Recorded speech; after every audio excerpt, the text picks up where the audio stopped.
Okey, video saya kali ini saya akan ajarkan cara nak buat cross. Okey, jom kita mulakan.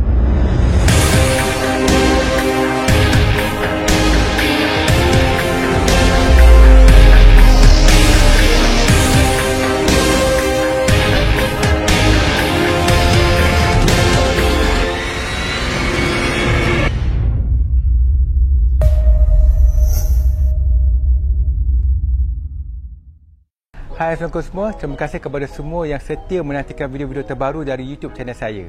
Kepada siapa yang first time tonton tu, jangan lupa untuk subscribe, sebab subscribe ni percuma je dan ianya tanda sokongan korang kepada YouTube channel saya supaya saya lebih semangat nak create video-video terbaru lagi pada masa akan datang. Skill cross ataupun silang tangan ni sebenarnya di antara skill yang kedua.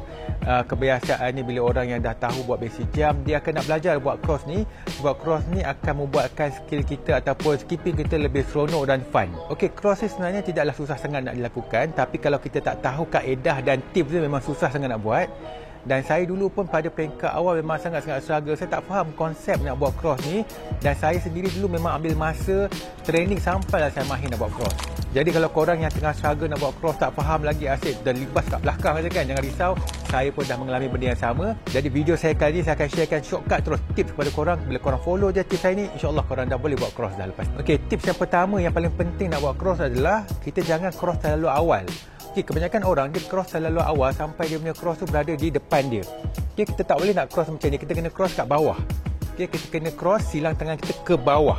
Sebab bila kita cross terlalu awal sampai placement tangan kita ni berada kat depan kita macam ni, tali tu akan sangkut kat kaki kita sebab cross tu dah berada kat depan. Jadi cara yang sebenar nak buat cross adalah placement tangan ni kena ke bawah dan tali tu hampir nak cecah tanah, barulah kita buat cross. Okay, tips yang kedua dan yang sangat penting juga adalah placement tangan kita nak buat cross tu. Okay, placement tangan kita nak buat cross tu, kita kena pastikan handle dia ni melebihi badan kita.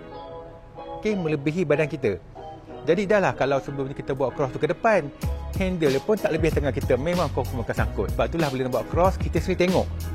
Okay, handle ni melebihi ataupun melepasi badan kita, barulah lepas tali tu. Okay, lepas tu kan kalau boleh, masa kita buat cross tu, macam saya bagi tahu tadi, benda ni kena melepasi badan kita. Jadi bila kita nak melepasi badan kita ni, dia macam terlalu jauh tau. Sebab itulah placement tangan ni kalau yang sebaiknya adalah berada di paras pinggang. Bila berada kat bawah paras pinggang, kita tak perlu nak silang banyak sangat. Jadi ini adalah tips yang ketiga. Kalau boleh placement tangan ni berada di aras pinggang. Okey, lepas tu kadang-kadang bila kita dah berjaya buat cross pun, tali tu tersangkut kat belakang kita sebab dia tak berjaya nak pergi ke depan. Okey, apa yang korang boleh buat adalah masa nak buat cross tu, placement tangan kat tepi ni, korang cuba songket sikit ke depan. Dia macam songket sikit ke depan supaya tali tu lebih mudah ke depan. Bila saya kata buat songket tu, maksudnya bukanlah kita songketkan tali tu ataupun handle tu sungguh-sungguh. Dia lebih kepada macam movement yang sedikit tapi dapat membantu menggerakkan tali tu ke depan. Okey, yang saya teruskan pula, kalau boleh jangan lompat terlalu tinggi. Sebab bila kita lompat terlalu tinggi, kita akan struggle dengan lompatan kita. Tetapi apa yang kita patut fokus adalah pada pergerakan tangan kita sebenarnya.